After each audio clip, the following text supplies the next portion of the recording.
Afternoon all, T-Prepper here. So over the last three or four months, I think this is month 4, I don't remember, but I'm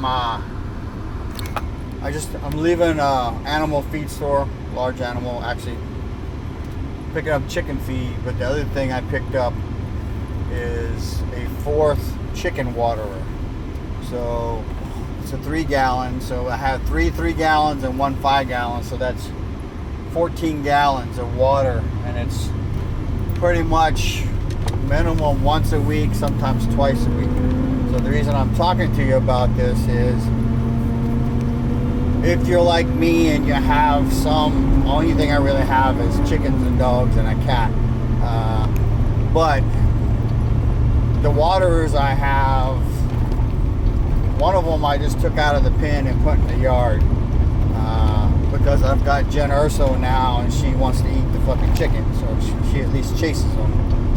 The chickens have been locked up. I'm getting ready to go home and let them out and try to train her to not eat them, because it's fucking hot and the chickens are suffering a little bit. So if they can get out of the pen, which is a solar panel roof, and then chicken wire on the sides, then they can get out of that.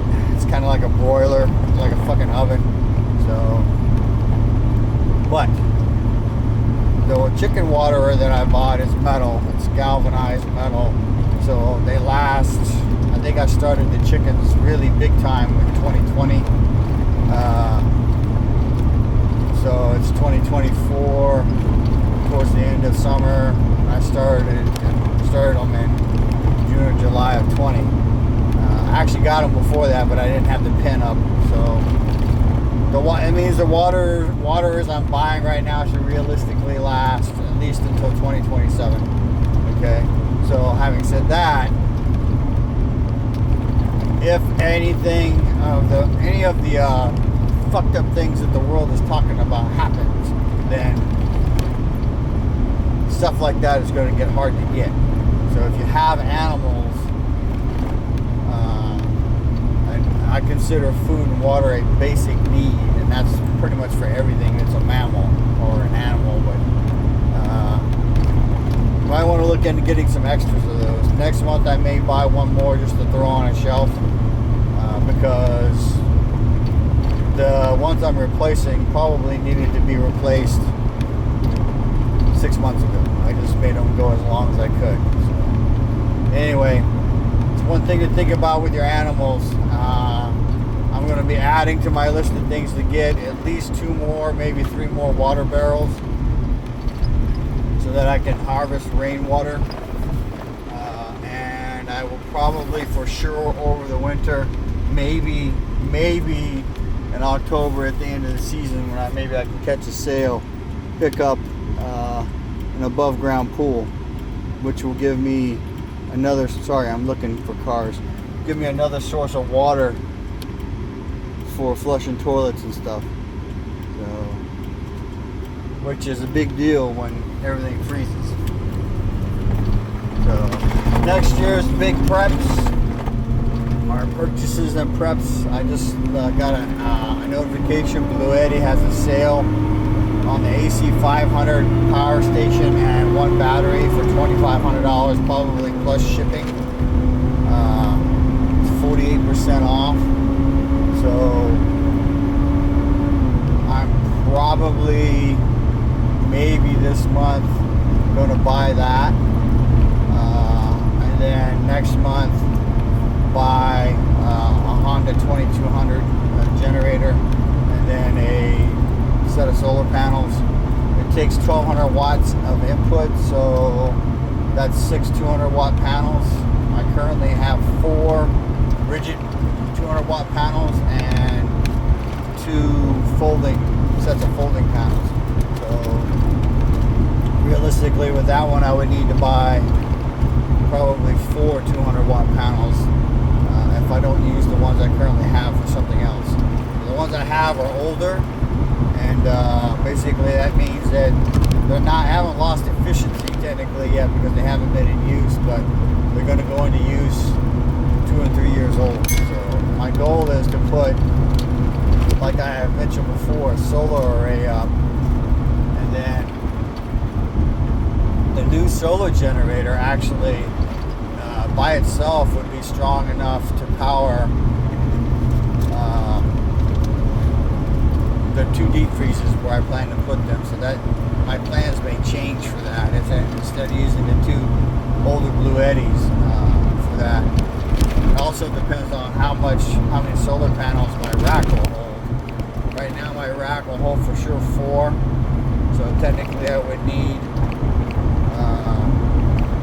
room for 2 more, and I don't know if I have that. So, you know, there's the video that I titled "Think About Stuff, Make a Plan, Execute and Adjust." This is one of those things where I might have to adjust my plan. All right. The other thing I plan to get next year is a new set of bags for my wife's bike. We have Boss bags that we put on in 07 or 08, and they're worn out. But the bike is fine because the bike really hasn't been ridden that much.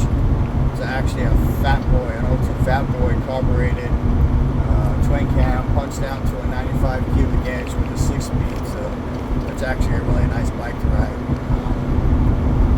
And I just had a bunch of work done to it earlier in the year. And the other large purchase I want to do next year, and it's dependent on things. I need to get for sure a 6.5 by 12 single axle, or possibly the 7 by 14 trailer tandem axle with trailer brakes. I don't know what I'm going to do yet, because the tandem axle one right now is currently $9,000. The price is probably only going to go up, and I think I haven't decided if I'm going to sell my van or not, because I really like my van and it came in really fucking handy when I was moving my dad. Now realistically I won't have to move my dad hopefully ever again, but it's also what I like to go take a trip in. You know, I like to go in the van and I camp out in it. I go to KOAs in it. I pull a trailer behind me with my bike in it, and when my dad moves on, then I will be able to do that again.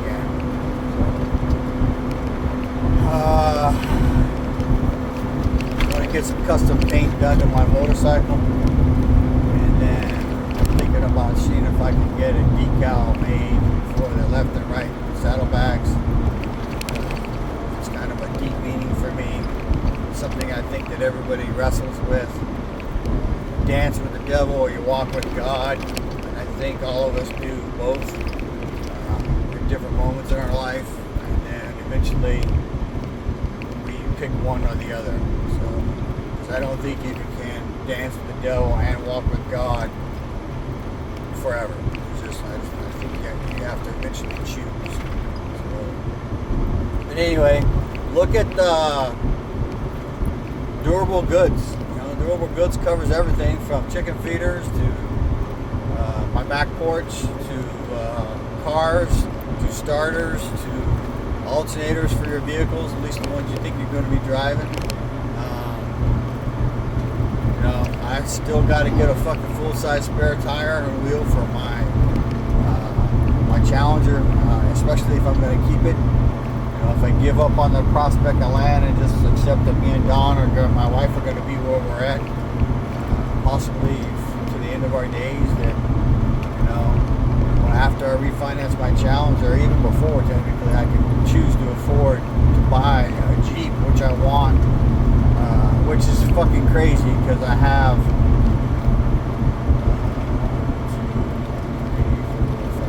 I have 6 vehicles right now, 7th counting the one that's in pieces, and the Jeep would be 8. And that's not counting the 4 motorcycles. So that makes me sound rich and obnoxious, but I didn't start having multiple vehicles until I was in Washington State after I came back from Iraq the first time. And even then, the multiple vehicles weren't. It was like the Chevy that I bought that was in pieces. It's in pieces. I'm working on it right now. I got to swap out the fuel tanks that are on the brackets. Go buy some hose, and And then probably in October after it cools off, me and the guy I bought it from, Dean, will go over there, put the tanks back in, put the rear diff back in. After that, I'm probably going to change the fuel pump on it, replumb all the lines to the tanks. I have to buy rubber hoses for the tanks to put that on actually before when I mount the tanks, because the hoses are on top of the tank. So once that's done, change out the fuel pump. I could probably just spray a bunch of car cleaner in it, work with it, but baselining this truck, the rear axles, getting new wheel seals, new bearings, new ring and pinion, and a posi rear end in it. It's an 8.5, I think 12 bolt, 9 bolt main, and then it's going to a modern spline sprocket, and then get it up underneath the truck again, and then probably baseline the rear brakes. I don't know if I'll change out the wheel cylinders because it's kind of a pain in the ass, but it's also at a point where right now it's still on jack stands, not being driven. Brake lines aren't plumbed, so it would be an easy thing to do if that makes any sense. But yeah, I want to get an above ground pull, bags for my wife's bike, or my bike now, because she's got the Heritage. And then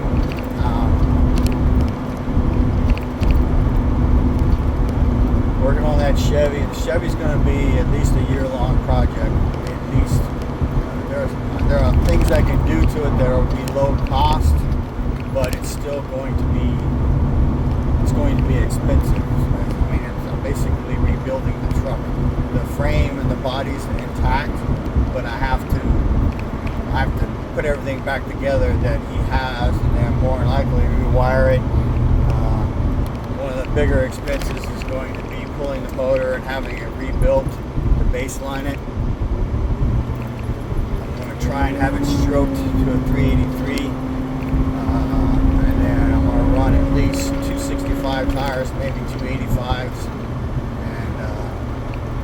Going to need wheels. So the motor being pulled and being rebuilt and cammed and all that shit is going to be, it's going to be at least $3,000.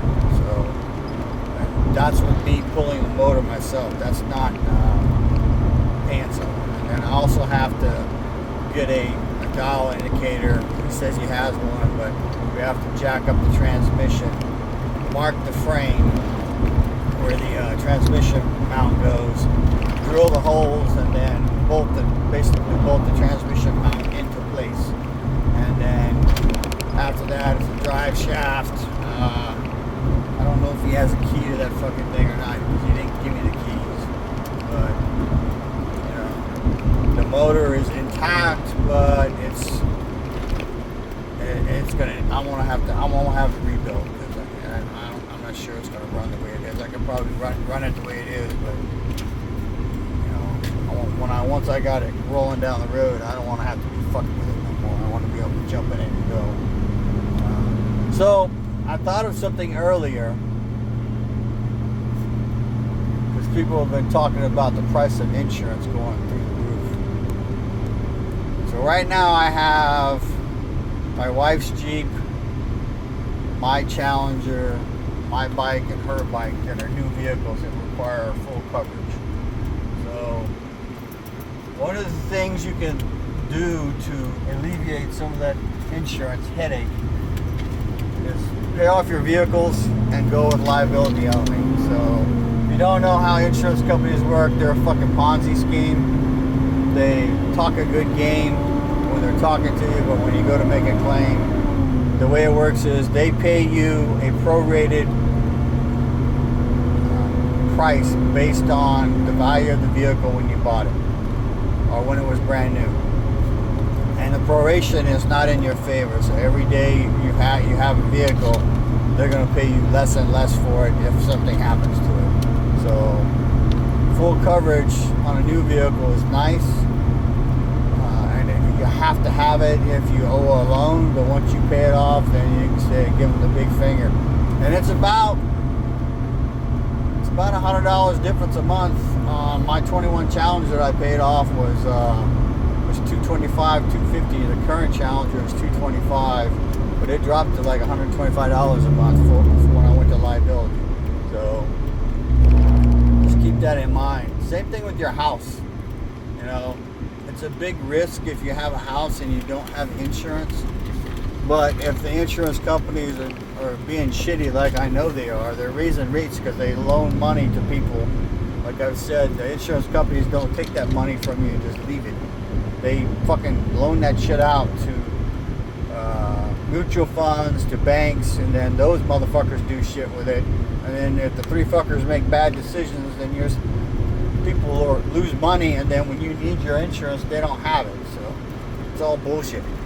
So sorry about this. My dog, my little Jack Russell, was in front of the camera.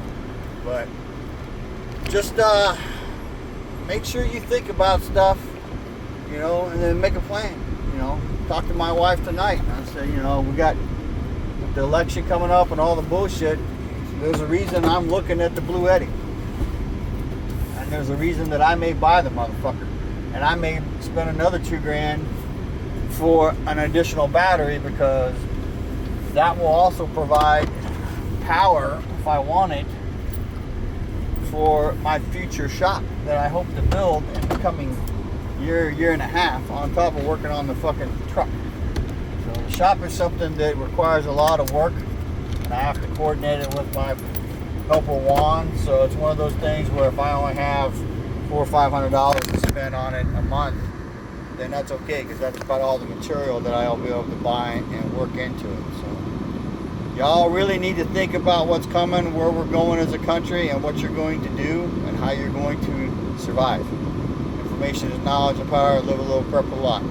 Show love. That's my Jack Russell.